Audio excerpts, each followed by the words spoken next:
kò ju bóyá bí 3 months lọ tí mo kúrò nílé òun ló páàkì kúrò nílé àwọn bí mi.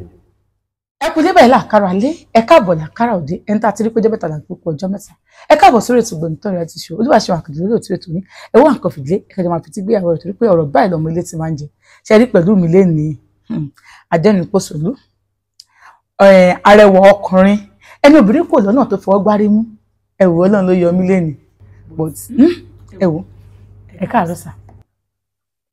Ẹ káàárọ̀ lótú. ẹ kú ọjọ́ mẹ́ta. Ọjọ́ kan tún pẹ̀lú.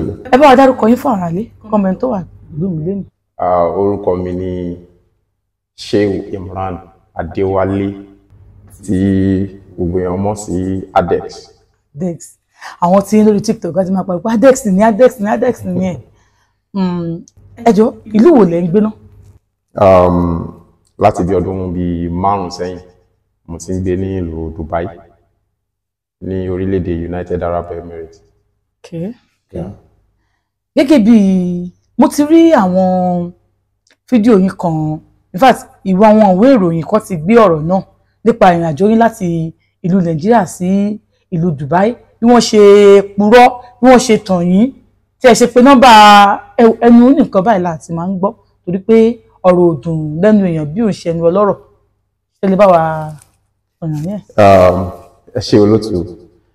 Well, ìrìn àjò mi lọ sí United Arab Emirates ó jẹ́ ìrìn àjò tó ó wà mixed, like it's a kind of mixed experience. Like okay. I experienced the tragic part and the enjoyment part of it a little. Ó ti ní nǹkan tí mo wò pípa tẹ fẹ́ kúrò Nàìjíríà kí ni àdéhùn tó wà láàrin ẹ̀yin àtẹni tó mú yín lọ pé ẹni tó bá ń ṣe ọ̀rọ̀ físà yín àti everything. Ṣe rí àwọn Yorùbá wọn máa ń pa òwe kan wípé ẹni tó mú ni délùú kò dàbí adélùú mọ́.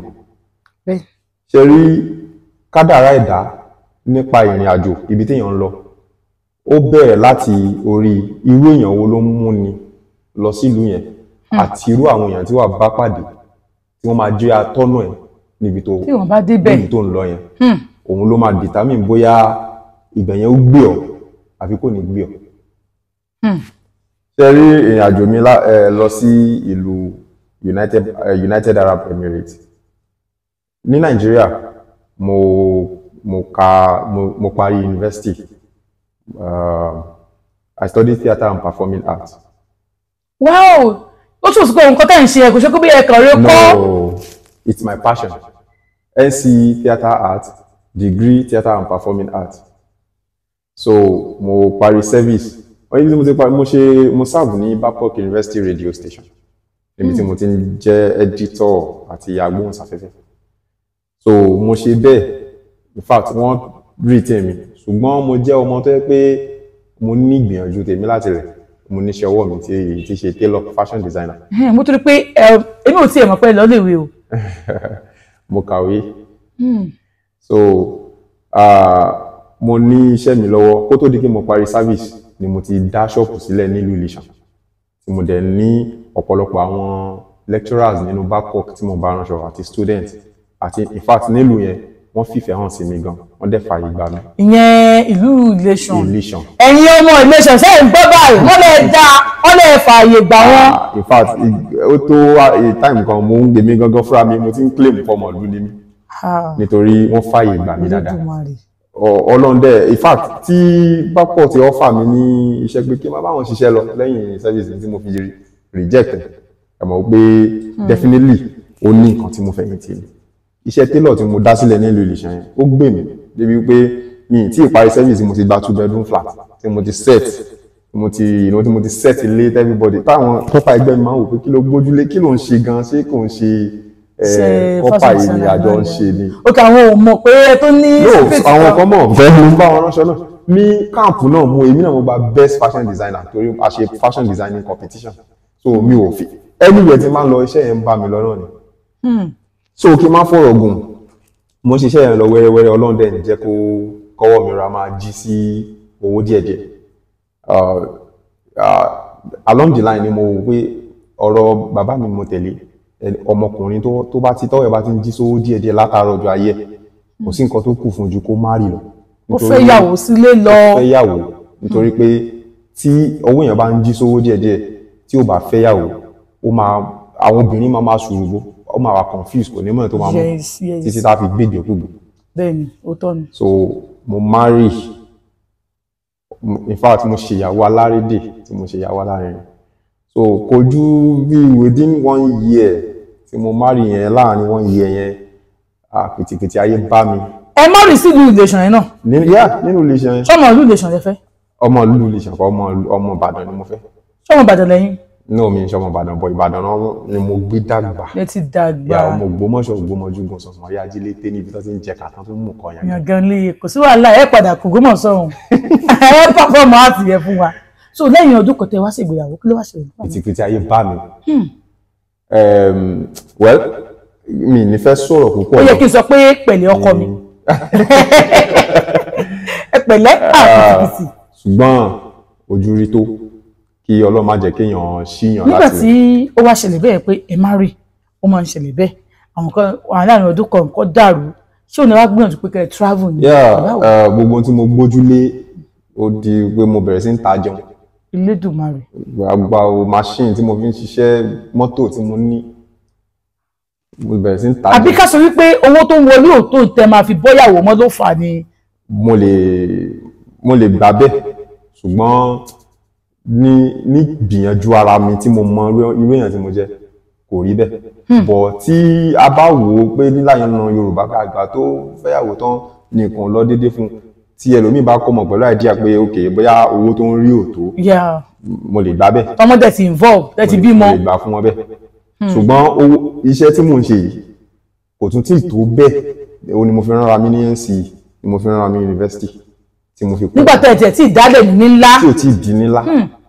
káwọn sọ pé ìgbà tí mo wá lọ́mọṣẹ́ 5 mo ti ń ṣiṣẹ́ nínú NYSC camp. mo bá àwọn corpers sọ official NYSC camp tẹ̀lọ̀ ní mi. mo bá àwọn lọ́gàá ránṣọ àwọn professors nínú Babcock University dèmí wọ́n ṣe máa ń pè mí pé adé ìgbà olùbọ̀n lé àti mísẹ̀.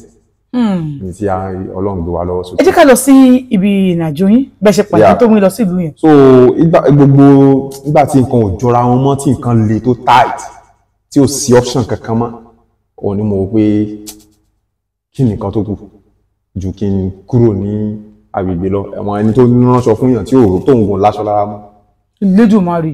kò sóúnjẹ oúnjẹ ìbára wọn mọ́ so mo ṣe ìgbìyànjú nìyẹn in fact mo ti ní tailoring company kan ní Kòtónú tí mo fẹ́ lọ bá ṣiṣẹ́ kó tó di pé ọ̀rẹ́ mi tájọ lọ léèwé tí mo rí lórí status ẹ̀ tájọ lọ sí NC tó ti pẹ́ gan tàti ra so mo á rí lórí status ẹ̀ pé Dubai visa available job connection oríṣiríṣi mo bá sọ̀rọ̀ connect mi mọ́ ẹni tí ó wá tó ń ṣe kínní ló bá connect mi mọ́ ẹni gbogbo nǹkan tó sọ fún mi náà ni iṣẹ́ wà lọ́hùn àìwọ́ tó tiẹ̀ jẹ́ télọ̀ tó bá débẹ̀ báyìí iṣẹ́ wa máa gbá bí tí wọ́n ti dẹ́nu fún yín. wa máa gbá bí 1 million lóṣù mi náà ti wò pé tí bá ń gba 1 million lóṣù láàrin 3 months ewu.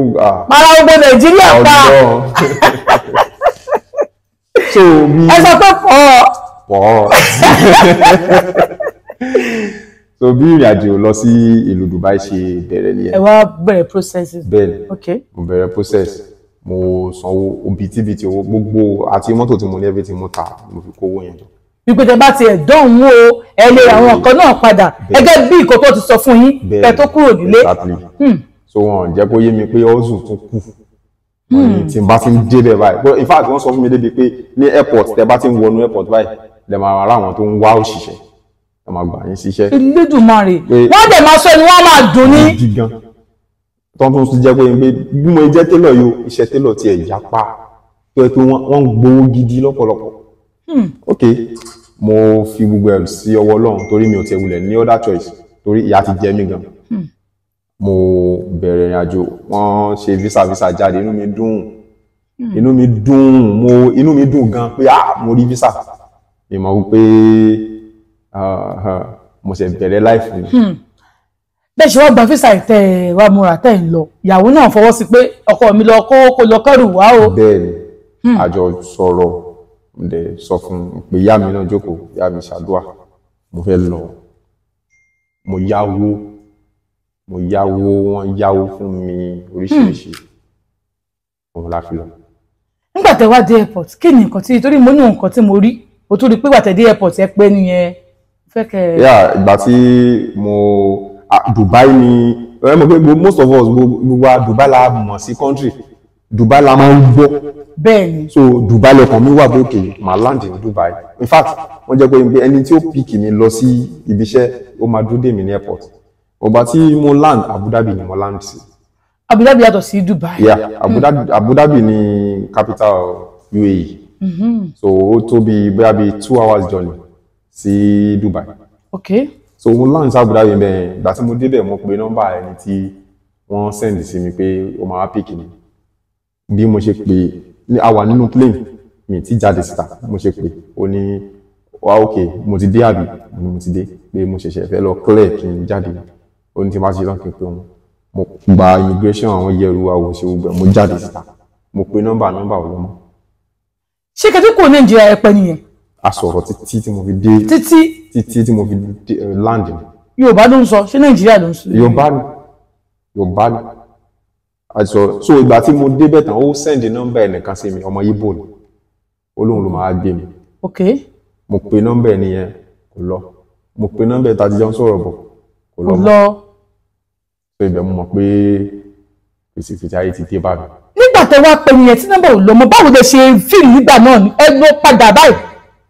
ṣe rí nígbà tí mo pe nọ́mbà tí ò lọ mọ́ kálukú wọ́n ti wá ń gbé àwọn èèyàn ẹni tó níyàn tí wọ́n mú yàn ẹ̀ mo wà stranded mi tiẹ̀ mọ̀ bí mi tiẹ̀ mọ̀ kankan tó mo fẹ́ ṣe mọ́. so ìlú tẹ́ ẹ̀ dé rí. tí mi mọ̀ ẹnìkan tí mi tún gbé dè wọn Arabic náà sọ mbẹ. wọ́n sọ English. wọ́n sọ English. tẹ bá rẹni tó máa sọ English yín English ẹ̀ báyìí ó máa ń kéle gidi. tẹ bá jẹjàre bíi black ẹgbẹ́ yín lè lè bá sọ English. àwọn tó jẹ́ bíi officials wọn immigration kankan Arabic. so mo ti ń lò bíi 3 hours kò mí tiẹ̀ mọ̀ ọ̀nà àbáyọ ní tiẹ̀ mọ̀ nǹkan tí mo fẹ́ ṣe. so mo rí bọ̀bọ̀ security kan tó jẹ́ black nínú airport yẹn ó wá ń bí ìrọ̀gbà òun ti rí mi tí mo kẹ́rù kalẹ̀ tí mo lọ tí mo pé sáwọn tí àwọn family mi ò wá pick mi ni mo ní mi ní family kankan bí o pé ẹni tí ó ń bá mi ṣe visa gan yìí mọ́ orí fóònù náà ti connect wa láti mọ́ra mi rí sójú mi pọ̀ dúdú ní pupa mi mọ́ ló wá sọ pé ibi tí mo wá ìwà léwu o pé tí mo bá pẹ́ ń bí kámẹ́rà 6D kámẹ́rà ó ń notice movement mi tí mo bá pẹ́ ń báyìí wọ́n gbé mi wọ́n deport mi padà o pé n tí mo lè ṣe ń sìn ni pé kí n jáde kúrò nínú airport bóyá kí n lọ gbé taxi kí n máa lọ sí Dubai ó sọ eré àyẹn fún mi Dubai pé tí n bá dé Dera ní Dubai ibẹ̀ ni African possible especially Nigerians pé màá rí ẹni tó máa rìn lọ́wọ́ ń bẹ̀ ṣé ẹni tẹ́ ẹ bá sọ̀rọ̀ yẹn security yẹn ṣé Yorùbá ló ń sọ sí. Yorùbá kọ́ English ló ń sọ bí kò ń ṣe ọmọ Nàìjíríà bóyá bí àwọn Sudan yẹn okay. mọ̀ ó ń sọ English àjọ ń sọ English okay. so òun ló wá ní pé kí n gbé taxi kí n lọ sí Dera pé tí n bá dé Dera ní Dubai màá rá àwọn African màá rá àwọn black ẹgbẹ́ mi ti especially Nigerians pé tí wọ́n máa ràn mí lọ́wọ́ níbẹ̀. kí lè wá ṣe nígbà náà. mo kó ẹrù mi in fact ó sọ fún mi pé aṣọ kí n mọ́ máa sọ fún nǹkan dání oúnjẹ ni kí n sá kó dání aṣọ ó cheap burúkú a máa ń dalẹ̀ lẹ́ káàkiri báyìí so èmi náà kó oúnjẹ mo kó oúnjẹ dání dáadáa so báàgì méjì mo fi di oúnjẹ báàgì tí mo pọ̀n òun ni mo kó aṣọ maclean àwọn toiletries díẹ̀ ṣe kàn máa ní ìdí ló sọ pé ìbẹ̀rẹ̀ ká máa rí nǹkan tẹ́ so èmi náà mo jáde síta mo rí taxi mo ráwọn taxi $300 ló bá mi dé ìlú Dubai ìlú Abu Dhabi ní ọdún náà so ẹni yẹn sọ fún mi onítaxi sọ fún mi tó bá fẹ́ gbé mi dé Dera $100 ni èmi tí mi dẹ̀ mọ̀ kankan tí mi mọ̀ iye tó ń ṣẹ́wó mi mọ̀ tó mi ní choice mo sáwọn pé ok mo sá tiẹ̀ fẹ́ rí àwọn black tájọ jẹ́ dúdú. àbí o ẹ ti bọ́ sọ́wọ́ náà ẹ̀yin kò ti mọ̀ pé ẹ ti bọ́ sọ́wọ́ rẹ̀ bí. in fact mo bọ́ sẹ́ ẹ̀gbẹ́ kan mo dẹ̀ ń sunkún bọ̀ lọ́jọ́ náà lọ́hùn gbogbo bí mo ṣe ń bọ́ lẹ́nu plane bí mo ṣe ń sunkún gbogbo ẹni mo ń ya fọ́tò ara mi nítorí pé mo mọ̀ wípé ọjọ́ kan ó máa dìtàn tí màá sọ so mo bọ́ sẹ́gbẹ́ kan mo sunkún gbogbo ojú mi ti pọ́n mo ya fọ́tò mo wojú ara mi pé èmi boss níbì kan ọmọ nílé ọlọ́nà so mo fún wọn ní mọ́tò yẹn $100 mo lọ sí Dubai ó gbé mi dé dẹ́ra yẹn in fact títí tí mo fi dé lé mi iwájú ibi tó já mi sí supermarket yẹn Talal iwájú ibẹ̀ tó já mi sí dẹ́ra mi lè kọjá ń bẹ̀ láyé kí n má rántí ọjọ́ náà ó já mi síwájú bẹ̀ mo wà bẹ́ẹ̀ mi mọ̀ nǹkan tí mo fẹ́ ṣe àwọn èèyàn kọjá tí n bá délé dúró ó máa ṣàn mi tí n bá kò sẹ́ni tó fẹ́ attend sí mi èmi àtẹrù mi níta bẹ́ẹ̀ oorun ọjọ́ mẹ́ta ni mo sùn wájú Talal àsìkò ọyẹ́ ni mo tún wá dé ní àsìkò tí ọyẹ́ mú.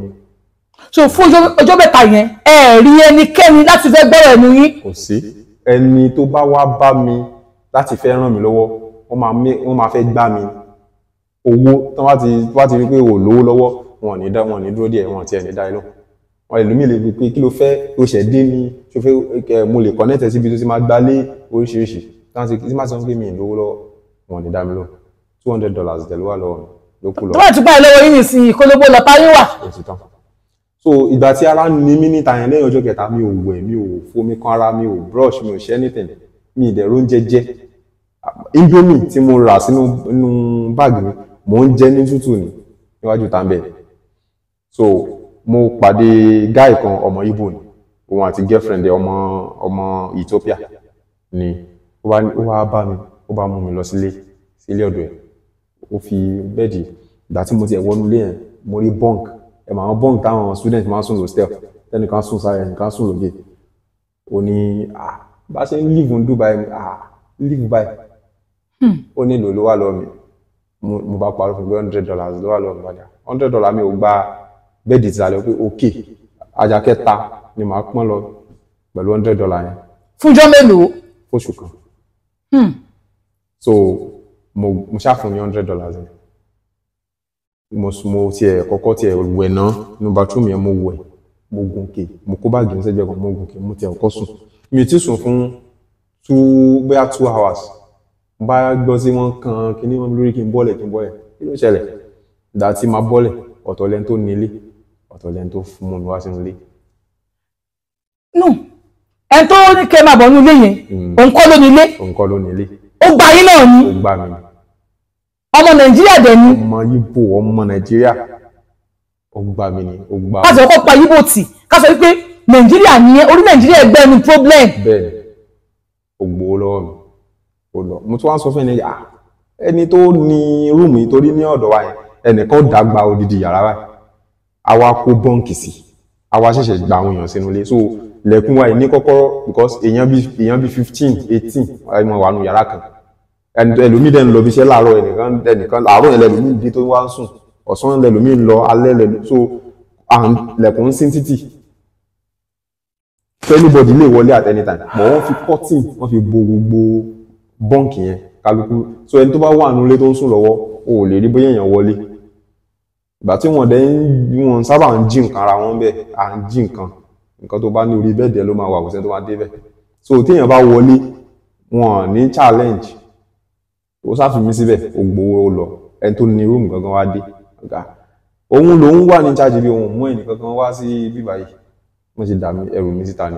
ṣé Yorùbá lẹni tó wá wá yẹn ṣe Yorùbá ló sọ àbí Yíbò náà tó lọ. Yorùbá kọ́ bí ọmọ Yíbò ló máa jẹ́ cause òyìnbó la jọ ń sọ bọ̀ kó ń ṣe Yorùbá. ok. yeah so wọ́n yẹ dẹrù mi síta ni ó kó $100 lọ́wọ́ mi mo tún wá padà síwájú supermarket mo tún wá padà sílẹ̀ tẹrù mi so ìgbà míì máa pọn báàgì tí mo pọn máa ń rìn lọ gbogbo inú dẹ́ra ní ọjà kankan pé a mo tiẹ̀ lè rí nǹkan ṣe àbí rí. pé mo ṣe mọ́yá mo tẹ̀ máa pa lábàárù. exactly. wọ́n sì pé. wọ́n pé o tó bá ti di ọwọ́ alẹ́ màá tún padà wá síbẹ̀ so ọjọ́ tán lé mi jáde náà ni mo lọ ẹgbẹ́ ibi tí mo kó báàgì sí tí wọ́n máa ń jókòó sí torí Dubai 24 hours ni wọ́n ń sùn so tẹ́ bá wà níbì kan ẹ lè mọ̀ pé lẹ́yìn ṣú ẹ lè mọ̀ pé bóyá ọjọ́ ti lọ so tí wọ́n ti rọra jókòó sí kọ́nà kan bẹ́ẹ̀ mo wá jáde lọ mo kàn rin inú ọjà lọ pé bóyá mo tiẹ̀ lè rí nǹkan ṣe kí n tó dé wọ́n ti jí báàgì oúnjẹ méjèèjì tí mo kó wọ́n ti jí so báàgì tí mo pọ̀n sẹ́yìn nìkan òun ló kó pẹ̀lú mi àti $100.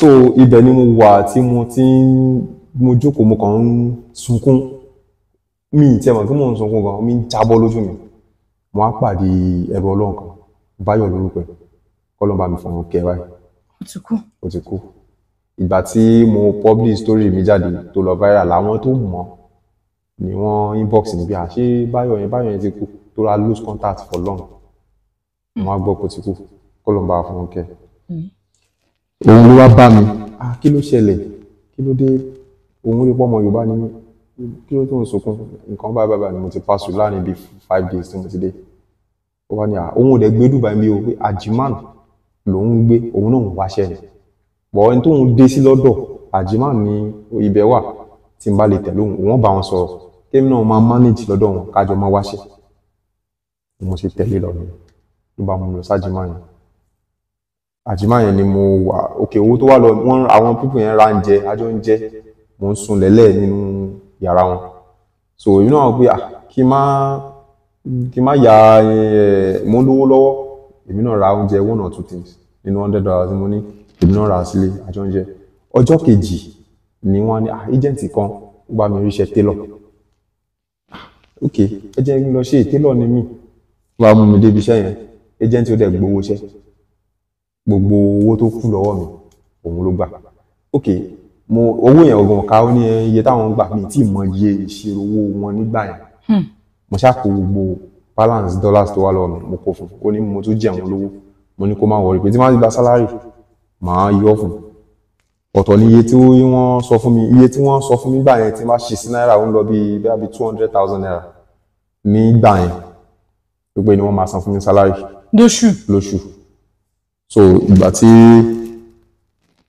tí mo bẹ̀rẹ̀ iṣẹ́ yẹn wọ́n test mi wọ́n rí pé mo good mo bá ní kí n bẹ̀rẹ̀ iṣẹ́ mi délé wọ́n fún mi ní ibi tí màá gbé olóòtú ibi tí mò ń sùn tí ọmọlúwàbí bá sùn bẹ̀ fún ọ̀sẹ̀ kan èèyàn lè kú àwa 16 la wà nínú yàrá yẹn dàbí toilet size wọ́n wá tó bọ́ǹkì sí àwa 18 làwọn bẹ́ẹ̀ èmi nìkan ni mo jẹ́ Africa nínú wọn gbogbo àwọn ìlú India Bangladesh ni wọ́n wà bẹ́ẹ̀ àwọn dọ̀tí inú ilé yẹn inú ìlú mi ní wọn kan ra ṣe ibì kan tó ra ga díẹ̀ báyìí òní wọ́n yàgbẹ́ sí. wọ́n ṣe pé ní ẹ̀wọ̀n. wàláì ẹ̀wọ̀n bẹ́tà ẹ̀. Lédùmarè o. ibẹ̀ à ń wẹ̀ àti ń wẹ̀ ọjọ́ Friday nìkan la máa ń wẹ̀ nítorí pé ibẹ̀ yẹn ibi tí wọ́n ra yọ ibi tọ́lẹ̀tì yẹn ó fún so tó bá ń wẹ̀ omi á máa ta sí inú room à ń wẹ̀ Friday nìkan la máa ń wẹ̀ ẹ wá wo ìdun wọn àdẹ kí n pa àwọn gbé kálíwálé ìdun wa yán ìdun jẹ. ayán máa wà ń bẹ ibi tí wọ́n gbé ibi tọ́lẹ̀tì tí wọ́n ń tẹ́tẹ́ yàgbẹ́ sí. ẹ wò ó kọ́lẹ́rà ló fi ń ṣeré. ìròyìn kò tó àfojúbà.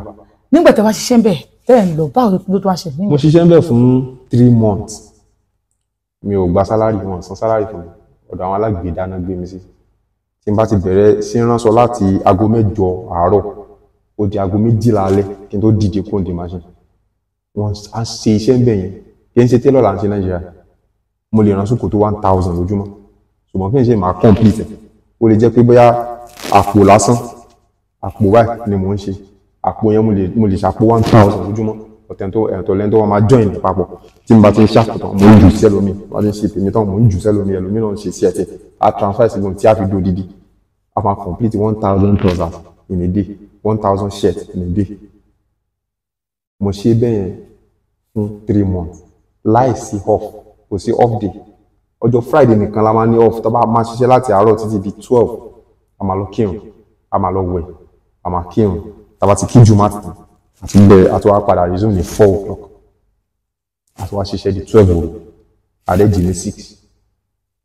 ìbéèrè mi ni pé ìgbà tó ṣù parí ẹ bèrè sálárì yìí. ìyá ṣẹ́rí normally visit visa náà ṣe fún mi wọlé and visit visa is 3 months so téèyàn bá gbé visit visa wọ Dubai tó bá rí company tó gbà ẹ́ síṣẹ́ company yẹn á wá change visit visa yẹn sí work permit so àwọn people yìí iṣẹ́ táwọn máa ń ṣe ti wọn ni wípé ẹni tó bá ti jẹ́ visit visa holder wọ́n á lo visit visa ẹ̀ tán 3 months yẹn àwọn á tiẹ̀ jáde ìtàwọn ṣe ni wọ́n ń ṣèwé fún yẹn. ìyẹn company yẹn bọ̀ wọ́n máa promise ẹ pé a máa ṣèwé fún ẹ a máa ṣèwé fún ẹ máa promise ẹ bí wọ́n rí. ṣé o ṣe Arab lónìí. Arab kọ́ o wọ́n ń ṣe Arab o àwọn bíi Bangladesh àwọn Pakistan àwọn náà open business yẹn kò ń ṣe kẹtórí local bá ṣiṣẹ́ ọ̀nà jìn wọ́n ẹ̀ lè rí Arab nítòsí gbogbo àwọn tó ń ṣọrọ̀ ajé àwọn bíi Bangladesh àwọn Pakistan kankan ni wọ́n ń ṣọrọ̀ ajé ń bẹ̀ so n táwọn máa ń ṣe nìyẹn wọ́n dẹ̀ ti mọ̀ pé as a visitor tó bá ṣiṣẹ́ tá a san salary kan o ò lè pe ọlọ́pàá torí you are not allowed to work o ò lè pe ọlọ́pàá fún wọn pé mo ṣiṣẹ́ wọn sanwó fún mi mo ṣe first month mi ò rí oúnjẹ tí mò ń jẹ gan kíní náà rà bí paratha yẹn flour náà máa ń ṣe ó dàbí ẹ̀pà fùfú ẹmọ ìsàlẹ̀ pọ́ọ̀tì fùfú tí ẹ máa ń ha ẹ táwọn jẹ bó ṣe rí nìyẹn òun ni mo ń jẹ àárọ̀ ọ̀sán alẹ́ so níbẹ̀ mo ti ní eye infection díẹ̀díẹ̀. gbẹ́gbẹ́ náà kò sí kò ṣe pé nílé ẹ̀rẹ́ ti ní infection tó mo rí ojú yìí. ibẹ̀ ni infection yẹn ti ń bẹ̀rẹ̀ díẹ̀díẹ̀ ojú mi ń pọ́n mi ń sùn kò sóorun. ẹkún náà dẹ̀ tún kún. ẹkún ojoojúmọ́ mo fi ń sunkún. ẹ̀jẹ̀ tún gbénu tọ́lẹ̀tì. iwájú ò ṣe lọ ẹ̀yìn ò ṣe padà sí. In fact. ẹ̀yin ṣe padà sí àwọn tẹ̀ gbówó lọ́wọ́ tẹ̀ yẹ́wọ́ kọ́ ẹ̀jẹ̀ gbèsè. pressure dẹ̀ ń wá láti ilé. pressure gidi. láti ibò mọ́mí mọ̀ pé. kò ń ṣe lọ́dọ̀ mọ́mí. bo ni pressure ti wá. lọ́dọ̀ àwọn tí mo yáwó lọ́wọ́. wow. ìyàwó mi ló dẹ̀ ṣe sábàbí àwọn tí mo yáwó lọ́wọ́. ìyàwó ló dó bí gàrántọ̀ láàrin èèyàn àtàwọn tó yáwó lọ́wọ́. wo bí ẹ̀gbọ́n ẹ̀ ló yá mi lówó. ẹ̀gbọ́n ìyàwó yẹn lówó pé so wọ́n ti wá expect pé ẹ̀yin ò sọ nǹkan tẹ́yìn fèsì fún wọn. in fact kí n tó gbogbo ẹ̀ kò sí nǹkan tí mi sọ màá tún ya fọ́tò màá tún fi ránṣẹ́. ìrẹ̀ tó lọ gbogbo ATM mo ti kó lẹ́gùn máa wọlé tí máa ti ń rówó màmá dà sí àkáǹtì wọ́n kàn mọ́ fi ATM wọ́n kàn mọ́ gbà àǹtí ẹ̀ ẹ̀ máa enjoy ìwà àtọmọ mi. kò lè sílẹ̀ tó jù bẹ́ẹ̀ náà lọ. bọ̀ tó expect kò rí. ìgbà tí ò tí ì débi tá a fẹ́ náà ni. ibi tí problem yẹn ti ń wá nìyẹn so ẹni tó yẹ kó jẹ́ alátìlẹyìn fún mi tó yẹ kó jẹ́ ẹni tó máa encourage mi ibẹ̀ gan ni mo ti ń rí pressure jù ẹ̀wọ̀n kẹwàá ní orí 26 story building torí àwọn ilé ibẹ̀ yẹn gíga ni kẹ máa wò sàlẹ̀ báyìí pé ṣé kí n bẹ̀rẹ̀ ṣé kí n kúkú para mi bọ́sí mi ilé padà sílé gbèsè ń bẹ ńlé ibi tí mo fẹ́ jẹ gbèsè sí ọlọ́mọ jẹ́ kí n yáwó sọ lọ́dọ̀ tẹ̀yìn rẹ̀ àwọn tó máa fara ní ẹ tí wọ́n máa fi ìpè gidi ránṣẹ́ sí ìpè gidi olórí bú o sóríire Nàìjíríà ó tún dé lóyè o tún sóríire tí wàá lè sóríire mọ́ báwọn táwọn ìpè àbàdà àwọn ọ̀rọ̀ bíi kéèyàn lọ gbẹ̀mí ara ẹ̀. torí pé mo ti ní tó lọ sílùú òyìnbó tí ò dẹ̀ wọ́ọ̀kì yẹn tó ojútùú yìí máa pọ̀ ìjọ́dẹ̀ ìyàwó ní máa bọ̀ kò sí wàhálà ájọ máa san owó gbèsè yẹn tán bíbá yìí ni. nice one ó nẹ́ni lẹ́yìn ni. ìyàwó jẹ náà lówó lọ́wọ́. kó má sòwò òun náà ni mo sọ kó má sí owó kẹrẹ èèyàn ó ju owó lọ nínú wàhálà inú ìdààmú yẹn oṣù mẹ́ta pé visa mi ti tán mo ti ń sick nǹkan a lot ti ń ṣe mí ó ti ń ṣe health mi ìgbádùn mọ́ mo ní gẹ́gẹ́ mọ̀ pé nǹkan ti ń ṣe mí kò sí èèyàn gbọ́dọ̀ ṣe irúṣẹ́ yẹn kó máa sun irú oorun yẹn kó máa sùn láyé irú ààyè yẹn kó máa jẹ ní tí mò ń jẹ yẹn ó wà láyé nǹkan yẹn ó ti ń weak ni ìgbà tó di oṣù kẹta ìrònú visa náà tó wà mẹ́tọ́ mi lè rìn títì mọ́ tọ́lọ́pàá bá gbé mi ilé yá náà ó deport mi ní right sí anything. ẹ̀ẹ́dẹ̀ rí lé dé sí kẹ̀. mi rí lé dé sí. so ìgbà tó ṣù mẹ́ta yẹn pé tí mo mọ̀ pé visa mi ti tán àwọn ilé òde sanwó wọn san salary fún mi first month second month third month wọn san salary fún mi gbogbo picture yẹn mo ní gbogbo picture tí mo ti ń ṣiṣẹ́ everything mo ní lórí fún mi mo ṣe dúró. so mo decide pé ẹni agent tó fún mi iṣẹ́ mi ì mọ̀ rí ó ti lọ àwọn tí mo dé sọ́dọ̀ wọn tí mo ti bẹ̀rí agent kálukú náà iṣẹ́ tó ti gbé kálukú kúrò láàyè yẹn wọ́n sí níbẹ̀ yẹn mọ́ fóònù tí mo ní lọ́wọ́ mo ti tà á láti fi jẹun bọ̀ ẹ mọ̀ pé technology ọlá pé orí Gmail mi ni wo àwọn pictures tí mò ń take ló ń save sí anytime tí má ti rí fún nǹkan màá login so pẹ̀lú Gmail mi ó máa gbé gbogbo tí mo ti backup wá so mo decide pé kí n kúrò ńbẹ̀ tí n bá wà níbi màá kàn kú síbi ni mo dẹ̀ ti máa ń gbọ́ oríṣiríṣi story pé African ó kú wọ́n gbókù ẹlòmíì wọ́n dáwó lé wọ́n gbókù oríṣiríṣi ẹlòmíì kan sùn kò jí ìrònú pọ̀. sẹ́ńtì ní òtí ẹ̀dùn fún lọ́fẹ́ dáwó láti lè wá gbókù ẹ̀ ní Dubai. So mo kàn decide pé mo ń lọ sí Dubai torí látara research tí mo ti make mo rí pé Dubai ni main ọ̀rọ̀ Ajman tí mo sọ yẹn ó dàbí oko undeveloped kò tí develop tó gbogbo Dubai àwọn bí ká máa sọ̀rọ̀ Èkó sí irú Ọ̀yọ́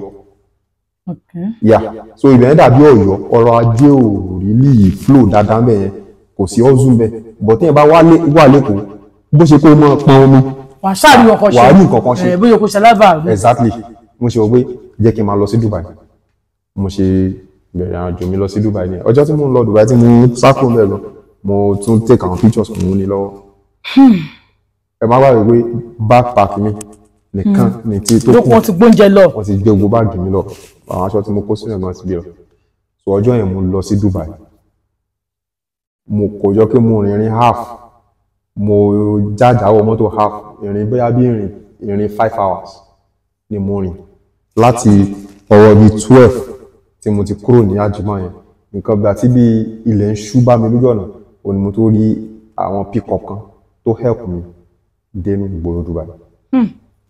So mo dé Dubai mi níyàn mi mọ ẹnì kankan mi mọ anybody so sáìdì tí mo dé sí mo rí ọ̀kan tó tẹ́lẹ̀ ìdí kan mo wọ ọbẹ̀ lọ wọ́n ti tá ìjẹ̀bọ̀ ìdọ̀tí bóyá àwọn mùsù ló ń yàgbẹ́ síbẹ̀ kankan mo ṣàrà kúlẹ̀ ẹgbẹ́ kan ìgbà tí mo wá fẹ́ kúrò nílé torí ọmọ mi mo nífẹ̀ẹ́ ọmọ yẹn gan mo wá mú ara wọn tọ́wẹ̀ tí mo bébí tọ́wẹ̀ tí mo ra fún ó tóbi díẹ̀ wọ́n pààkẹ́ ní bí i 3 àbí 6 mo wá mú ẹyọkan nú ẹ̀ pé màá fi máa rántí ẹ̀ tọ́wẹ̀ yẹn wo ni mo máa ń tẹ́ sílẹ̀ tí màá fi sùn torí tí mo bá rántí gbogbo life tí mo promise ọmọ mi yẹn mo máa ń wò pé ṣé mo ṣe lè fún ní life tí mo ti promise life tí mo ti plan fúnra mi pé tí ma ti bímọ nǹkan báyìí máa ra kẹ̀kẹ́ fún máa ṣe gbá orí tó ẹ̀ máa sùn lálẹ́ máa ronú tílé àfimọ́ náà ní tẹkuntẹkun tí n bá ti jí láàárọ̀ ní ìdájí very early tó ráwọn tó ń ṣiṣẹ́ léèyàn gbọ́dọ̀ bá nínú ẹ̀ mo ti jí kúrò ńbẹ̀ mo ti kó nǹkan mi fún báàgì mo ti jáde. so orí ìwé mo wà mo rí supermarket kan kí ló kọ supermarket yìí supermarket àbúrò mi ti ṣiṣẹ́ Carrefour supermarket yẹn tóbi gan so mo wá notice pé àwọn èèyàn tó bá ti ra nǹkan wọ́n máa ń ti cart jáde wá sí di mọ́tò so tó bá ti wá ń ti nǹkan bọ̀ yẹn màá sáré lọ gbà lọ́wọ́ wọn bá wọn ti lọ sí di mọ́tò bá wọn kó àwọn kan tó ń bá wọn kó owó ní àyè kékeré kan báyìí tó máa ń fi coins sí yàrá kìíní ẹ̀ tó yẹn tó bá ti ní coins tó ṣẹ́kù máa fi coins síbẹ̀ màá máa yọ àwọn coins yẹn màá bá wọn ti cart yẹn padà sí inú mall ibẹ̀ mo ti ń jọ àwọn coins tí mo fi ń rówó bí ọjọ́ mi mo lè rí 5 dirham máa lọ ra oúnjẹ máa ra bread máa ra sardine so mo wá ń tọrọ owó díẹ̀díẹ̀ náà mọ́ cause ní car park yẹn tí wọ́n ti rí àwọn olówó tán park tán fẹ́ lọ ra nǹkan ní màá lọ bá wọn pé kán jọ ebi ń pa mí kán ṣàánú mi tí wọ́n ti tọrọ owó díẹ̀díẹ̀ báyìí sẹ́ǹdẹ̀ sílé sọ́mọ mi inú owó tí mò ń tọrọ yẹn wo ni mo ti ń san gbèsè tí mo jẹ nígbà tá ara nù ní mi ẹ̀mí mi fẹ́ bọ́. tẹ́pẹ̀ pọ̀ jù. tẹ́pẹ̀ pọ̀ wo ni mo ń tọrọ owó báyìí ọjọ́ tí n bá rí bí i 50 dirham gádà 50 dirham yẹn máa jẹ́ bí i 5,000 naira nígbà yẹn máa sẹ́ǹdì díẹ̀ mo sì ń tọrọ owó níbẹ̀ yẹn dẹ̀ yìí offence ni tó bá tọrọ owó tán ká ẹ̀ ń báyìí wọ́n á ban ẹ̀ wọ́n á deport ẹ̀ wọ́n á ban ẹ̀ for life ẹlòmí àti ẹ̀kọ́ sọ ẹlòmí sẹ́wọ̀n months. ipò tọrọ owó ní Dubai. ipò tọrọ owó ní Dubai anybody tó wà ní Dubai bí ẹbí lọ wọn. àlùmọ́ńjì ló sì ń bẹ̀. kò sí ẹni pé ẹ̀rọ ń tọrọ bára kò sí tó bá gba ẹ̀mú báyìí wọ́n deport ẹ̀. so bọ̀ mo ń take risk yẹn mo wá ń tọrọ owó yẹn dé àyè kan lẹ́nìkan wá sọ fún mi pé kí ló tí mò ń tọrọ owó mo ní ìyìn ló ń jẹ ni kò sí nǹkan tí màá jẹ ó wá júwe industrial area kan fún mi nínú Dubai yẹn wà ní kí n lọ síbẹ̀ pé màá rí àwọn offloading kankan pé kí màá máa rówó everyday mo ṣe lọ nìyẹn láti ibi tí mò ń sùn ibi uncompleted building tí mò ń sùn sí warehouse yẹn tí n bá ń lọ ìrìn 2 hours ni wọ́n padà bọ̀ ìrìn 2 hours ibẹ̀ mo ń lọ everyday tí n bá lọ máa lọ já ẹrù a máa load trailer tẹ́ pé tí n bá jùrù carton máa load àbí títí rán bá dé a máa offload. ẹ jẹ́ n béèrè question kan lọ́wọ́ yín kẹ́ tó sọ ìtàn yín níbẹ̀ yẹn ṣé ní Nàìjíríà ti ní experience pé à ń gbẹ́rù àwọn offload àwọn trailer rí. gbogbo hustle mi Nàìjíríà hustle mi tó worst jù láyé òun ni pé mo ṣe taxi nínú UI òun ni mo lè sọ pé hustle tó dá mi lágbára jù mo ṣe máa fi mọ́tò ẹ̀gbọ́n mi ṣe taxi nínú UI. mọ́tò ẹ̀gbọ́n yín náà kò sọ pé bí a mọ́tò ẹ fi ṣe. wo láti ilẹ̀ pé tí mo hustle bí kí n máa ṣe tailoring kí n máa fi rán mi school mo ní shop everywhere ìgbà tí mo lọ school Ọ̀yọ́ FCE special Ọ̀yọ́ mo study theatre ń bẹ mo ní shop ń bẹ so shop yẹn ni mo ń run tí mo fi rán mi school títí mo fi parí. Okay. So mi ń ṣe àwọn iṣẹ́ pé à ń ṣe àbárù à ń ṣe gbé nǹkan tó heavy yẹn rí. But ṣé ẹni ìjà ọba ló ń pèrè lọ́kùnrin.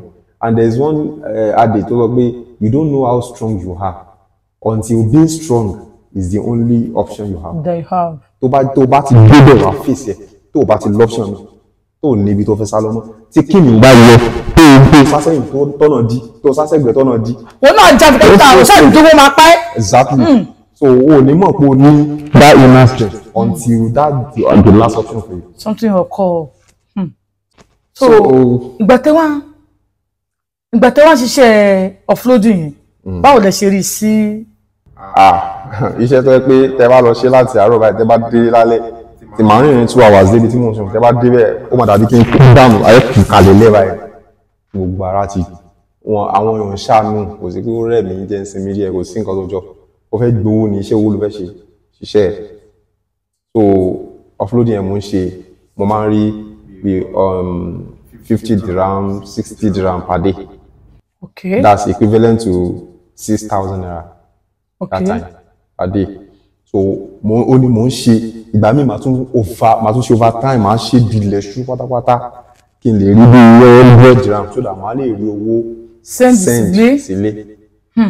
So gbogbo first set of owó tí mo kọ rí ní Dubai látara gbogbo ọdún mi ìgbàlénú ẹ̀ mi ìdẹ̀ra oúnjẹ náà máa send ẹ̀ sílé.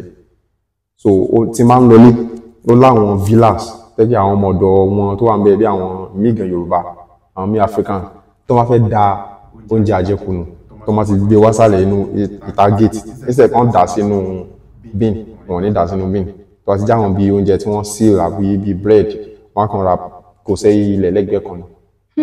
So tèmi bá ti wá ń lọlé lálẹ́ ibẹ̀ mo ti máa lọ ń pick àwọn oúnjẹ ibẹ̀ mo ti máa ń sa àwọn oúnjẹ tí ó bá sì lè manage ibẹ̀ mo ti máa ń pick wọn. Nítorí pé owó yẹn ò tó yín tẹ́ bá ní kẹ́ ẹ̀rọ oúnjẹ ń bẹ̀ kò ní tó sẹ́ǹdì. Àtọ̀ ẹ wà ló máa sa oúnjẹ nínú ilé ilẹ̀ bẹ́ẹ̀ yẹn. máa lọ sa oúnjẹ báyẹn káàkiri. So mo ní picture àwọn oúnjẹ yẹn náà. Mo rí picture ẹ̀ náà àwọn oúnjẹ lẹ́yìn báyìí. Bẹ́ẹ̀ ni kinní kan wà bẹ́ẹ̀ báyìí bíi bread ìyẹn mo like jù tẹ́ bá jẹ ọjọ́ mẹ́ta oúnjẹ ò ní dénú yín yóò gbénú yín dúró ní ìdúró tẹ́ bá fẹ́ jẹ gan ẹ̀wọ̀n fún ẹ̀.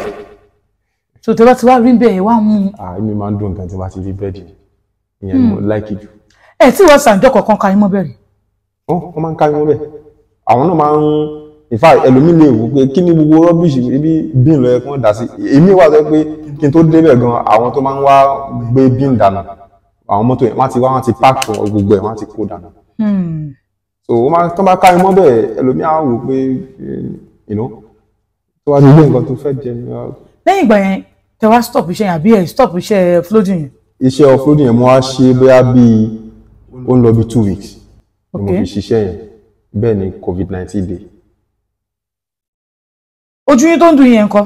Ojú yẹn ó ti ń dùn mí ìgbà ó máa ma ṣomi ó máa ma pọ́n mi ìrówó tọ́jú ara mi kò sí mi ò ní access sí health facilities torí mo ti wà illegal already kò síbi tí mo ti fẹ́ ṣiṣẹ́.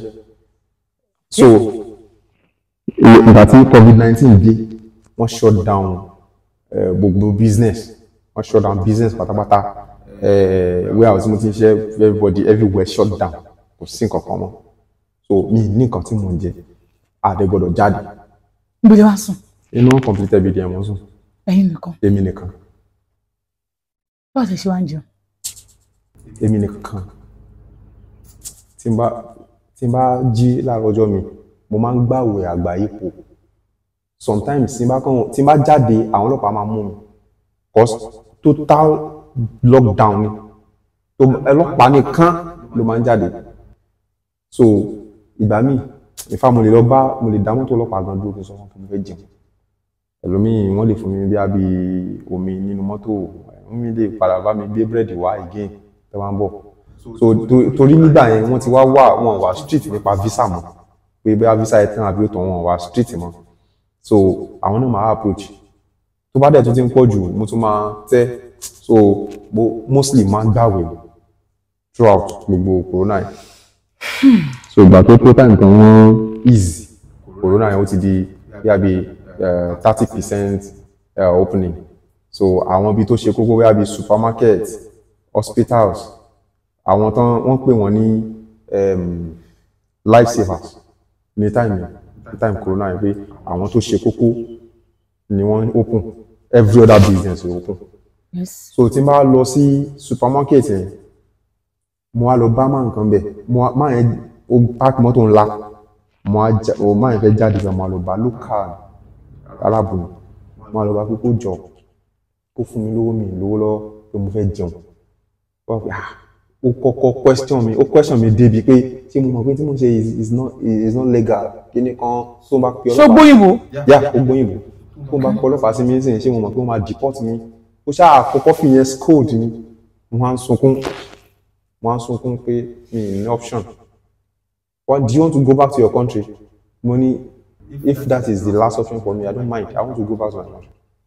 Wá bèrè wọ kí ni nǹkan tí mo lè ṣe kí ni nǹkan tí mo lè ṣe wọ́n ní pé kò sí nǹkan tí mi lè ṣe but normally tailor ni mí láti Nàìjíríà wọ́n dẹ̀ sọ pé tailor ni màá wá ṣe òun ló jẹ́ tán mi wá ní ok òun ní àṣé òun ló ń supply Toyota any product Toyota ní Dubai òun Afute Motors so òun ló ń kó Toyota òun náà ń to Toyota wọ́n ní pé ok section kan wà tóun ṣẹ̀ṣẹ̀ fẹ́ dálẹ̀ ó fi machine yẹn hàn mí lórí fóònù bí machine yẹn ó dàbí tailoring machine but wọ́n ṣe tailoring machine is industrial heavy machine heavy duty so wọ́n máa fi ń rán ẹ̀mọ àwọn car mat ti car floor mat tó máa ń tẹ́sílẹ̀ lẹ́yìn etí wọn báyìí òun máa ń weave round wọ́n á ní pé òun ṣẹ̀ṣẹ̀ fẹ́ establish department yẹn ni pé ṣé mo ní idea mo á parí fún pé mo ní idea in as much as ti jẹ́ pé sewing mo ní idea wà ní kéèké kí wọ́n á bóun ní ilé níjọ́ kejì fún mi ní káàdì ìfà tí ẹjọ́ yẹn fi mọ́ mi ò sùn mo wá lọ bá nílé ọjọ́ yẹn náà làwọn Chinese ní wọ́n á install machine yẹn fún wọ́n á fọwọ́ machine yẹn hàn mí bó ṣe ń tò ó ni mò ń fojú sí so ìgbà tí wọ́n install machine yẹn tán wọ́n test ẹ̀ mo rí bọ́n yẹn ṣe ló wá ní òpè ṣé mo lè ṣe ó ṣáà ní kí n ṣe mo ti ń fọgbọ́n read gbogbo manuals tó bá wá bí bó ṣe ń tò lọ́wọ́ mo ti ń read manuals yẹn mo ti ń wo bó ṣe ń pass òwú gba gbogbo ibi tí ó yẹ kó wù gbà so mo ti ń try láti grab even nígbà tí wọ́n ń test run mo ti ń try láti fojú sí so bó ṣe ní pé ó yá kí n gé sample ó ti ra rug odidi rug ó ní kí n gé sample mọ́tò òun lọ measure mọ́tò yẹn mo measure pattern yẹn mo gbélé mo gé jáde God so good mo lo machine yẹn perfectly honestly timi that is why you are in Nigeria. I was shaking visibly tó wọn náà mọ ọ sọ fún mi calm down just relax mo ṣe in fact it's surprising pé ṣé mo ti ní machine mi ní mi lórí so ká má fọ̀rọ̀ gùn bí màá yẹn ṣe ní pé ok kì í má wọrí pé òun máa employ me as a first staff ní department òun máa employ me ó ní kí n kó ìwé mi wá mo ti wà overstay mo kó ìwé mi fún mo kó visa mi fún you have overstay already you are illegal please help me máa ṣe ní ok kì í má wọrí so ó fẹ́ proceed wípé kí òun bẹ̀rẹ̀ ìwé mi kí n fi lọ establish department yẹn sí warehouse wọn kí n wá bẹ̀rẹ̀ iṣẹ́ ni wọ́n tún ní there is rise in COVID-19 total lockdown so gbogbo ọ́fíìsì wọ́n tì pa mo á tún padà síbi tí mo ń sùn mo wá message ẹ̀ torí mo ti ní nọ́mbà ọ̀gá yẹn directly lọ́wọ́ mo wá message ẹ̀ pé kó jọ pé mi ní ilé pé kó tiẹ̀ fún mi ní advance salary nínú pé ṣe bó ti fẹ́ gbà mí mo ti sign offer letter already pé kó fún mi ní advance salary ó wá fún mi ní 300 dirhams 300 dirhams then was a very big money like mi pé mi rówó nílé ayé mi touch 100 dirhams so 300 dirhams yẹn ó yẹ kí n lọ fi gbalé kí mi lọ máa sùn but mo send ẹ̀ sílé. ẹ tún send ẹ̀ sílé. mo send ẹ̀ sílé mo tún wá padà sí uncompleted video yẹn wọ́n á sùn. máa yẹn wá ṣe nǹkan kan fún mi gbogbo ibi tí Muhammad Abdullah Saadat ibi tó bá dojú kọ níwájú Ọlọ́run kọ́ lọ́mọ bá ń ṣàforíjì fún gbogbo ẹ̀ṣẹ̀ kò tí kò wà láyé o wà bẹ́ẹ̀ mo ní nọ́mbà ìdìsìn àjọ máa ń chat lẹ́kọ̀ọ̀kan. ó wá ní every month nínú corona tí wọ́n every total lockdown wà every month ó wá fún mi ní 800 dirhams every month like bí salary láì ṣiṣẹ́ kankan. 800 dirham. Yeah, ó dàbí equivalent to 80,000 then 80,000 naira. mo lọ wá fún ó ní mo fi clear gbèsè tí mo jẹ. ok ẹ wàá tún jẹun náà tó fi clear. mi gbálé nù ẹ o mi ṣe kankan nù ẹ o bí mo ṣe ń gbà wá mo ń sẹ́ndẹ̀ sílé. ẹni wípé wọ́n fún yín ní 800,000 dirham. No, 800 dirhams. ok 800 dirham. Yeah. ẹ jẹ́ sọ pé ẹ gbálé ń bẹ̀. mi gbálé o bẹ́ẹ̀ mi ra oúnjẹ nù ẹ mo ń sẹ́ndẹ̀ sílé fún gbèsè tí mo jẹ sílé àti fún ọmọ mi. nígbà tí wọ́n fèsì àwọn challenges tẹ́ ń fèsì yìí ìyàwó gangan níyàwó yín kọ sí. ṣẹ̀rí side yẹn olótù is a very long story but mi ní fẹ́ ká go deep sí side yẹn ṣùgbọ́n ṣẹ̀rí ibi tí ọmọkùnrin láyè tó bá ṣe wàhálà lọ àbò ó ní àwọn ìdájúkọ ó yẹ kí ó ní ọ̀nà kan tí ó sì padà máa rí ìdùnnú tàbí ibi tí ó ní ìfọ̀kànbalẹ̀ sí wọ́n pé ibi tí ó rò yẹn pé ó ti dààmú ó ti ṣe wàhálà jẹ́ ń lọ bí ìfọ̀kànbalẹ̀ mi wọ́n pé bẹ́ẹ̀ nǹkan ló ń gbóná gírígírí jù bí bọ́yì ọ̀rọ̀ àárín yẹn ṣe jẹ́ nìyẹn. ok ṣebí ok ẹ ká ṣe máa gbọ́rọ̀ wà lọ nígbà tí wàá kú tí COVID-19 wàá kúrò lẹ́tọ̀. nígbà tí COVID-19 kúrò ńlẹ̀ ọ̀gá mi yìí ó bẹ̀rẹ̀ ìwé mi ó bẹ̀rẹ̀ mo sign offer letter ó bẹ̀rẹ̀ process láti ṣe work permit fún mi kí n lè máa bá ṣiṣẹ́ fully. so látara ìjáfáfá mi àti ìfojúsíṣẹ́ èmi gan mo ti ń suggest àwọn other ways tá lè gbé gbà ọ̀nà kan náà mọ̀ mo ti ń suggest bẹ́ẹ̀ ọ̀nà mẹ́ta máa lọ wo YouTube máa search máa ṣe research so èmi gan ti ń fún láwọn ọ̀nà pé ọ̀gá tá a bá ṣe báyìí oh this nice it's fine okay try one. so tí mo ti ń fún láwọn ideas ó ti jẹ́ kó like mi ọ̀gá tá à ń sọ yìí tẹ́ bá browse Al-Futtaim Motors ní Dubai is a very big company kò ń ṣe ọ̀gá tó pé ordinary staff á ní nọ́mbà ẹ̀ so tẹ́ bá fẹ́ send message sí company or ẹ fẹ́ any request ẹ ṣe máa lọ sí protocols ni ẹ lọ sí ọ̀dọ̀ supervisor á sọ fún warehouse manager bẹ́ẹ̀ wọ́n send ẹ̀ sí head office but èmi as a staff mo ní direct line. torí pé Ọlọ́run connect ní direct ni so mo ní direct line wọn lọ́wọ́ tó pé then interest àwọn náà ní okay this particular new section jẹ́ mo bó ṣe ń ṣe bóyá nǹkan tá lè continue ni àbí nǹkan tí èèyàn kan máa abandon so ó ń bá mi sọ̀rọ̀ lóòrèkóòrè ní àti wọ́n jọ ń sọ̀rọ̀ tí wọ́n ní any request irú ìgbà tí mo ní kó yá mi lówó òun ni mo sọ fún direct ìgbà tí wọ́n sọ fún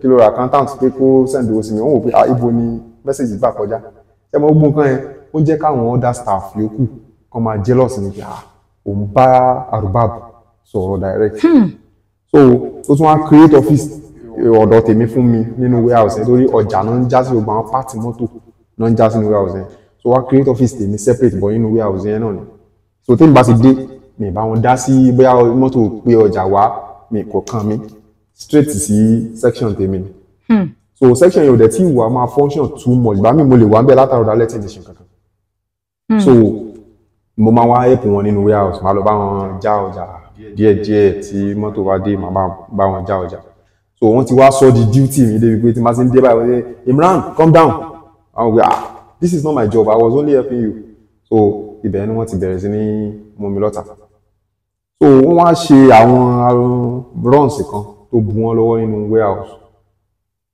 tí wọ́n ti máa ń gbé pàtì mọ́tò bí wọ́n gbé ta kí wọ́n dàbàrú ẹ̀ so àṣírí wọn wá tú ọjà yẹn yọ wọ́n ká wọn pé kọ̀ọ̀kan miss owó yẹn dẹ̀ tóbi gan so ìgbà tí wọ́n máa dé láàárọ̀ ọjọ́ kejì sí warehouse mo bá gbọ́ pé wọ́n ní kí n wá ní head office kí n wá head office it's fine mo ṣe múrí àjò kan ni mo dé head office náà wá mo bá ṣáàrídà pé ọlọ́pàá wá náà interrogate mi ẹnu ìgbà tí mo dé òun ni nǹkan miss nínú warehouse pé kí ni mo mọ̀ ń pa ẹ̀ kí ni mo mọ̀ kankan pa ẹ̀ ṣẹlẹ̀ mọ̀ pé òyìnbó tó ń gbọ́ kò lọ títí Arabic ni àwọn tó jẹ́ staff àti ó tún ní language kan tó pa wọ́n pọ̀ Hindi so ó ní àwọn tó jẹ́ staff àwọn tó wá láti Pakistan Bangladesh wọ́n sọ pẹ̀lú àwọn Arab yẹn náà gbọ́ Hindi is a mixed language so èmi ò really mọ bí mo ṣe lè kò tiẹ̀ yé mi. express ara yín dáadáa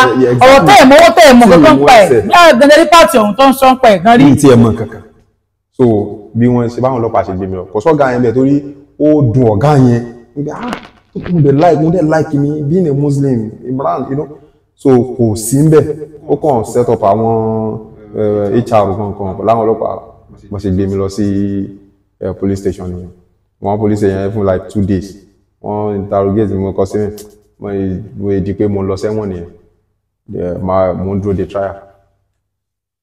ṣé ọgbẹ́ lọ sí court kan tó ń lọ sí prison. wọ́n lọ sí court o straight lọ sí prison gbogbo ìgbà sọ nígbà tí hóhù tán check mi wọnú prison direct ni. yóò. bẹ́ẹ̀ni a kó aṣọ prison fún mi so mo wà bẹ́ẹ̀ yẹn fún 21 days wọ́n ní torí mi ò mọ bí mo ṣe lè gba lọ́ọ̀yà mi ò tiẹ̀ mo dẹ̀ kàn ní àǹfààní láti bá rẹ́jísítà nọ́mbà ayọ̀ kan sí ọ̀dọ̀ àwọn ọlọ́pàá nọ́mbà yẹn náà nìkan ni mo lè pè mi ìdẹ́mẹ́ nìkan kan rí ní UAE mo ṣe fi nọ́mbà ẹ̀gbọ́n mi sílẹ̀ nìyẹn kéèké òun nìkan ni mo pè pé hello tẹ́bà rí mi lọ́nà abẹ́ gbúrò mi nǹkan bábá ló ṣẹlẹ̀ o ẹ̀wọ̀n ni mo wà wá ṣùgbọ́n ẹ má jẹ́ kí má mi gbọ́ o tẹ́bà fẹ́ kí wọ́n kú ẹ má jẹ́ kán gbọ́ o pọ̀ mo kàn ní lágbéra tí wọ́n ti ń pè ní àwọn orí mi bá sọ̀rọ̀ kí wọ́n bá fi wọ́n lọ́kàn balẹ̀ mo ṣáwà ń bẹ̀ for 21 days after 21 days wọ́n ṣe investigation òun ni wọ́n ṣẹ̀ṣẹ̀ wá rí àwọn tán ṣe iṣẹ́ yẹn wọ́n ṣẹ̀ṣẹ̀ wá gbé wọn wọ́n ṣẹ̀ṣẹ̀ wá arrest wọn immediately ọ̀gá yẹn gangan fúnra ẹ̀ ló wá sí Awero immigration by prison ló wá gbé mi jáde ó bẹ̀ mí ó ní kí n jọ kí n má bí ó bẹ̀ mí gan ó feel bad mo ti sick ojú yẹn tí wọ́n pọ̀ sí wọ́n tún bẹ̀rẹ̀ sí wọ́n ń dùn yìí gan. ó ti ń dùn mí gan tí n tẹ̀ fẹ́ rí nǹkan kan mọ́ so wọ́n á gbé mi lọ sí hospital ó treat mi ó náwó sí mi immediately náà ló bẹ̀rẹ̀ process work permit mi kò ju bí 1 week lọ ló parí ẹ̀ ó ní kí n lọ sinmi nílé fún bí 2 weeks. later rẹ́ǹtì. ilé tí mi rẹ́ǹtì. ó wá ṣe kankan fún mi ní owó tó wọ́ ti owó 2 months.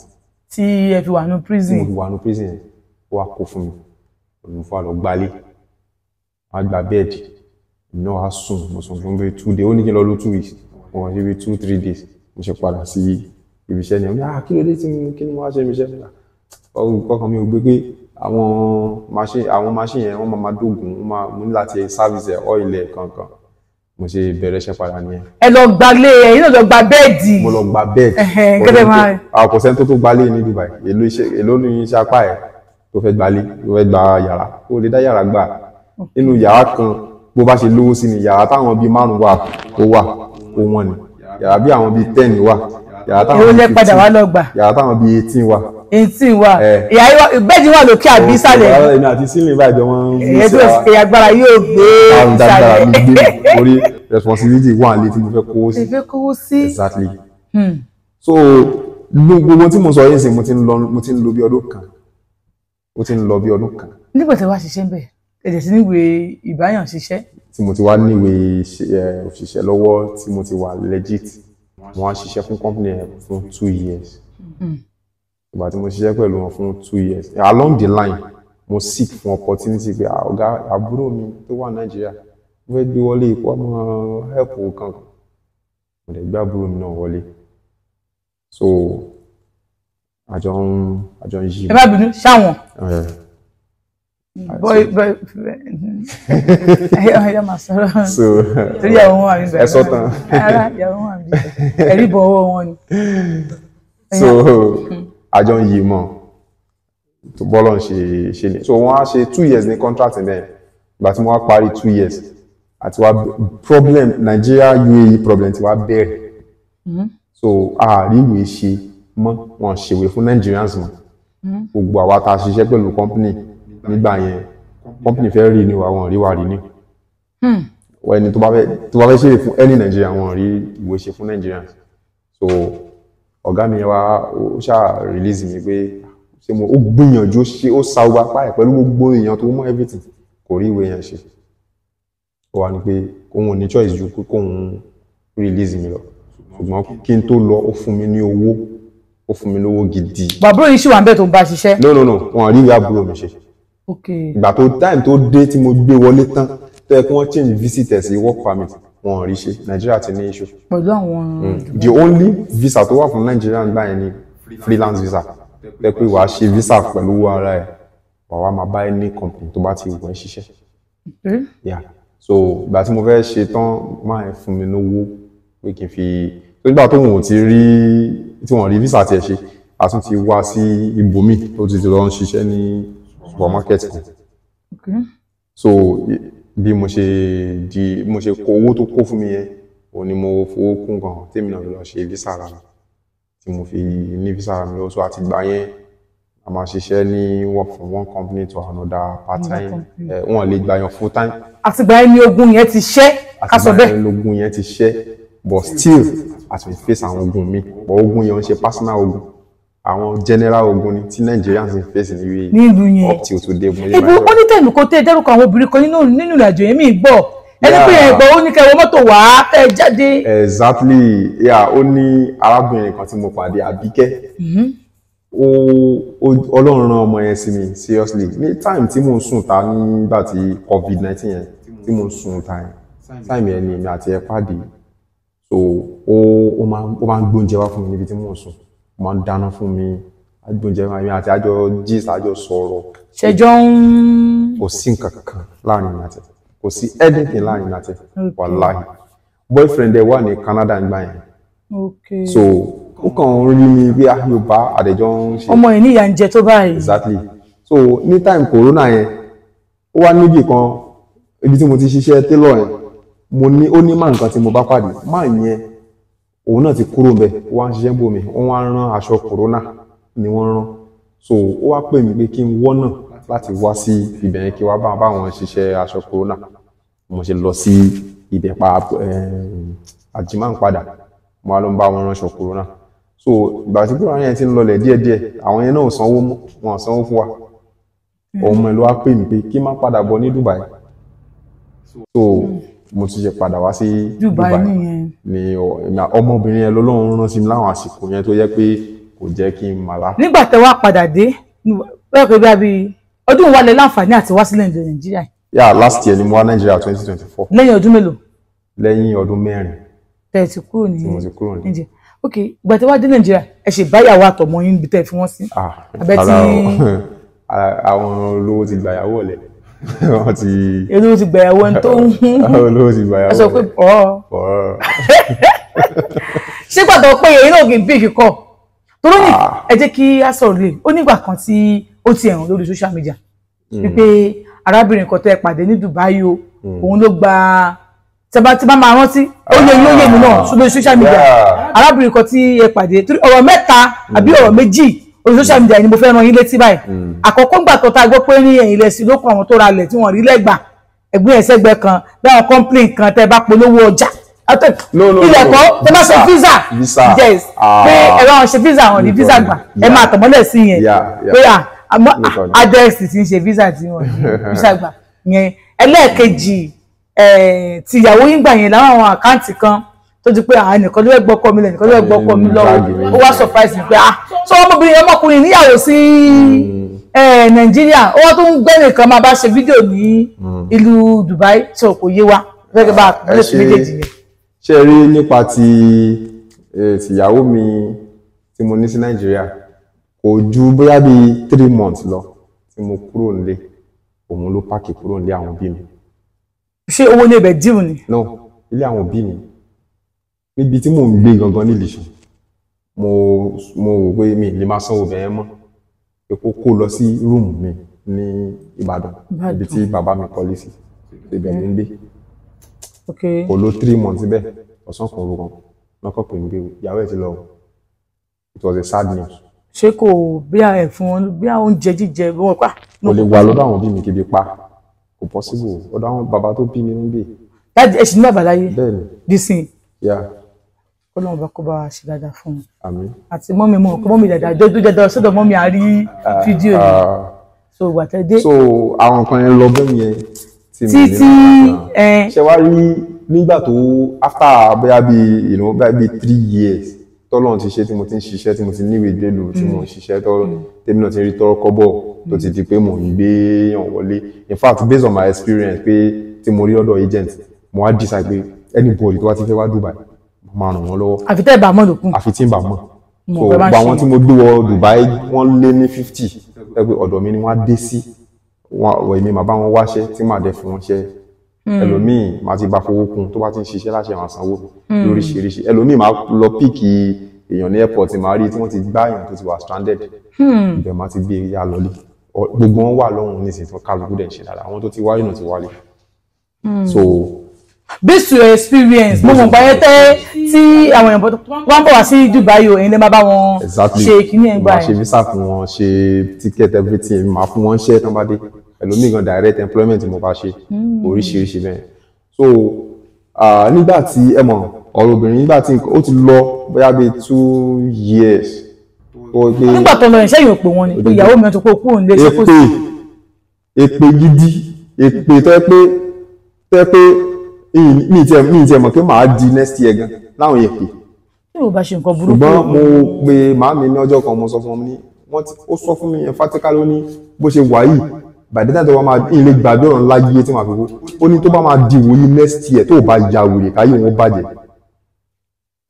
mo fàlùkúrà mo fi búra gbogbo àwọn kan tí mo sọ yìí náà ní rẹ́kọ̀dù mo ní pọ̀ lórí fún mi screenshot gbogbo àwọn tó fẹ́ tó bá máa fi di ìwòye next year àwọn wọn pín wèrè bá di ìwòye next year tó bá ya wèrè káyé wọn bàjẹ́ mo fàlùkúrà búra statement wọ́n tà fún mi ni mo pe màmí mo ní màmí wọ́n ní wòye next year máa ya wèrè o tó bá jẹ́ pé ẹ ti lọ di ọmọ ọlọ́mọ kan síbì kan abẹ ní ìwà burú nípamọ́ tẹ̀ ń ṣe wọ́n bá tọmọ yín náà jẹ́ o màmí ní má wọrí ọkùnrin balẹ̀ táwọn bá bá tọmọ ẹnìkan jẹ́ òní wọn ò lè tiẹ̀ bàjẹ́ àwọn ò ní nǹkan kan pamọ́ àwọn sì níbì kan táwọn sá lọ ṣùgbọ́n àwọn lọ́lọ́run. nígbà tó di same date yẹn ní following year mo sọ fún ẹ láyà wèrè àmọ́ tí ìyá wèrè báyìí. so nígbà tí bíi 2 years ń lọ tí nǹkan ti ń ṣe tọ́lọ́ ti ń ṣe táwọn náà ti ń rí bùkátà gbọ́ láti ń rọwọ́ mú lẹ́nu. ká tẹ̀sí rí nínú ilé gíláàsì. wọ́n ti ń pè wá bàbá landlord lórí mi náà ti gbalé mo ti gbalé tèmi náà ti ń filé rẹ́ǹtì fáwọn èèyàn. mi náà ti ní alájà mẹ́ta. mi náà ti ní alájà mẹ́ta tó wà fáwọn èèyàn sí. so wá realize mistake ẹ pé mo mọ̀ pé ọ̀bọ ẹ̀ máa survive. owó bá ti dé nànà bí obìnrin máa realize the mistake ẹ. so in a way láti padà wá ó wò pé kí lòun lè fi attract attentions àwọn èèyàn ló fọwọ́ pé childhood friend mi ó gbọ́kọ mi kinní kan ó cook àwọn stories yẹn I have those stories with me. There is one thing I want to ask you ní ojú èmi àti yín ọlá wípé ẹ lọ sí Dubai ọlá wípé wọ́n padà fucking up ọlá wípé wọ́n wàá mú yín ní airport ẹ wọlá gbogbo nǹkan wọ̀nyẹn àti bí gbàdé máa lọ ń sa oúnjẹ nínú dustbin ẹran tiẹ̀ ẹ ṣòótọ́ fún mi ṣé childhood friend àwọn méjì. no ní tàn sọ rẹ èmi òun àti ex-wife mi a jọ lọ same secondary school they are not in the same class a pọ̀ gan ní sẹ́ẹ̀tì wa nígbà ìgbà yẹn Mount Olivet sẹ́ẹ̀tì kan máa ń tó bí i 500 students. Okay. So we don't even know ourselves tẹ́ ẹ̀ bá ti jọ one class kan náà yẹn lè mọ́ra yín but torí pé later a padà form 2005 set sorry 2005 la parí secondary school so I create platform fún 2005 set ibẹ̀ láti meet and go see ìwọ náà àjọ lọ school sẹ́ẹ̀tì mi ni ìwọ náà ibẹ̀ láti padà rí ni wọ́n ló ti rárá pé àwọn jọ lọ school ni ìyẹn ni tí àjọ ń gbé ní Dubai tí mo gbé wọlé tó jẹ́ girlfriend mi.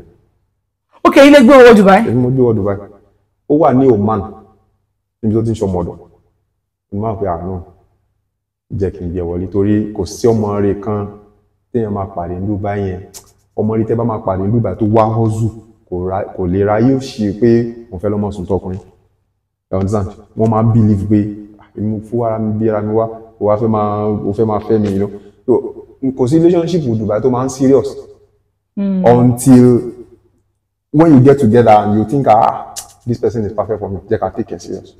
So ó ní àwọn ọmọ gidi ò kì í fi sábà wọ relationship mostly àwọn obìnrin tó wá wọ relationship ò dúró àwọn ẹ̀yà máa sanwó lé mi máa gbọ́ bùkátà mi òun ló máa ń fa àwọn ọkùnrin ṣe so ọkùnrin náà máa ń sá fún wọn. tí mo bá máa wò dáadáa kí lè jẹ́ ẹ̀kọ́ fún gbogbo àwọn obìnrin pátápátá ní èrò ọkàn tèmi o ká ní wípé wọ́n dúró ń gbà tẹ́ nílò wọn ni. mo máa ń sọ dé ní fábúrò mi tí n bá bá jẹ́ mo níyàwó lé mo ṣe wà ní Dubai tí mo even tí màá bá fẹ́ méjì gan ṣéyàwó tó wá wà lé yẹn ó gbọ́dọ̀ rà pẹ̀rẹ̀ pọ́pọ́ ẹ̀rù sí Nàìjíríà. bọ́n méjì mo mọ̀ pé bí. eré gílé nìyẹn eré gílé nígbà táwọn àwọn sùkúrù. ojú tí mò ń wò yìí olójú eléré gílé ló máa jẹ́ bọ́tà ohun tí ń gbé mi níkùn ọmọ mi mọ̀ bá ó lọ́mọ kan tó dàgbà bóyá torí small adults. àwọn sùkúrù láti fi tv kan gbà náà àwọn ọmọ orí adé ṣe sùn ta a máa ń tọ́ ni. máa ń tọ́ ni bébì tí wọ́n ti tákẹ́ tọ́. tá a bá yín ìbọn síbi kan á tọ́ pé ẹran wo la ló pa àwọn gbàgbé ọmọ dáná. ok ẹ̀wà ok musa wò pé ọmọ méjì ni mo máa ń mọ̀ project bíi ọlọ́run àwọn gbogbo wọn papọ̀ àti tiyín àti tàwa náà àti tó tún ń bọ̀ lọ́nà ọlọ́run wo gbogbo ẹ̀ papọ̀ iwájú tẹ̀kọ́jú sí kò ní báyìí. nítorí mo máa ń sọ fáwọn òbí mi pé ó dẹ̀ máa jẹ́kọ̀ọ́ fáwọn obìnrin àtàwọn atájọ́kùnrin náà mọ́ ṣe kà fọmọ ọlọ́mọ o lóòótọ́ o ò léèyàn ṣùgbọ́n wọ́n ń lé ọ but inú oore tó bá fi ṣe pẹ̀lú ọmọ ọlọ́mọ òun ló máa gbà lórí ọmọ ẹ̀ wàláì tí o bá tọmọ làkejì jẹ tó o sì gbégi dínà ọmọ ẹnìkan pé kó má lọ tí wọ́n bá fẹ́ try láti gbégi dínà ọmọ rẹ làálàá rẹ àtàgùn rẹ kò lè gbà. kí ni nǹkan tẹ́ lọ́kàn láti sọ tó ti wù yín kẹsàn láti jọ ẹ̀ nípa ìrìn àjò yìí yẹn tí èè láǹfààní àti sọ tẹ̀lé fẹ́ sọ síta báyìí láàmì ìṣẹ́jú kan. I have a lot to say but nǹkan kan tí mo ní mind tí ẹ pé mi tí lè sọ fẹ́ nìkan kan rí màá sọ lé mi. tí ọkùnrin àti obìnrin bá wà bóyá wọ́n jẹ́ boyfriend and girlfriend àbí wọ́n jẹ́ ọkọ àti ìyàwó kí wọ́n má lónú méjì síra wọn. kí wọ́n má lónú méjì síra wọn no matter what nǹkan lè le nǹkan dẹ̀ lè dùn kí wọ́n má lónú méjì síra wọn nítorí àdàbí ó jà ju oògùn lọ. mo mọ̀ pé gbogbo èpè tí mo ti forí mi rọ́ láyé tó bá yẹ kí mo hùwà èpè kò yẹ kí n jẹ́yàn lé kò tí yẹ kí n jámọ̀ nǹkan ó yẹ kán ti fi mí sọ̀kò sí kí n jẹ́ wọ́n ti ṣe kọ̀ǹdọ́tọ̀ káàkiri nítorí tí n bá ń ro àwọn gravity èpè tí mò ń fi etí mi gbọ́ láàárọ̀ lọ́sàn-án lóru. nígbà tẹ́ ń fèsì wàhálà àti ìdààmú yẹn. fèsì wàhálà àti ìdààmú lọ́wọ́ tí màá dẹ̀ òkun WhatsApp fún báyìí fẹ́ pé èyí màá máa gbọ́. tó bá jẹ́ pé àwọn òbí tó bí mi wọ́n hùwà burú àbí mi náà hùwà èpè yẹn kò yẹ kí n jẹ́ nǹkan kan náà ayé kò tẹ́ kẹ́ gbọ́ mi. so gbogbo nǹkan tí yẹn bá ń ṣe láyé kí yẹn máa hùwà èpè o a lè máa fẹ́ra lénìí a lè máa bára ṣe lóyún lénìí káwọn olùtọ́lá kéèyàn tó máa ṣe kéèyàn tó máa gbé àwọn ìgbésẹ̀ kan kéèyàn máa olùtọ́lá.